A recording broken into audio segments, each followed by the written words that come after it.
CBS 2's Tony Aiello here now to tell us what it says. Tony. Dana, this early report draws no conclusions, but it points to why the chopper may have been forced down to the water and contains new information about a critical safety measure the passengers apparently were not able to use.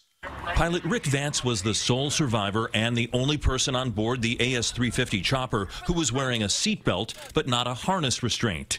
He gave investigators a timeline that indicates a passenger may have inadvertently started the emergency. Vance told the NTSB that as he flew over Central Park, quote, the front seat passenger turned sideways, leaned back and extended his feet to take a photograph of his feet outside the helicopter. Almost immediately, Vance, quote, heard a low rotor RPM alert in his headset. He assumed engine failure and began emergency procedures.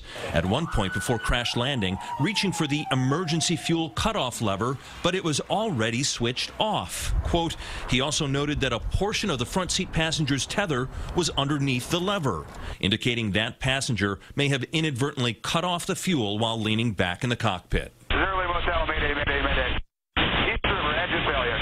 The harness passengers wore allowed them to safely fly with doors off. A carabiner attaches the harness to the body of the chopper.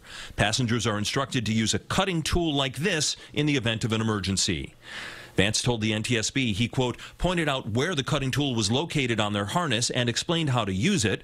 He finished the safety briefing and again explained how to use the cutting tool to cut the seatbelts.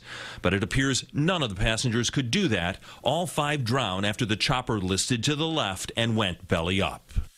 Pilot Vance also told the NTSB he tried to help the front passenger escape, but couldn't release his harness before water filled the cabin, forcing the pilot to evacuate. A final report on the cause is likely a year or more away.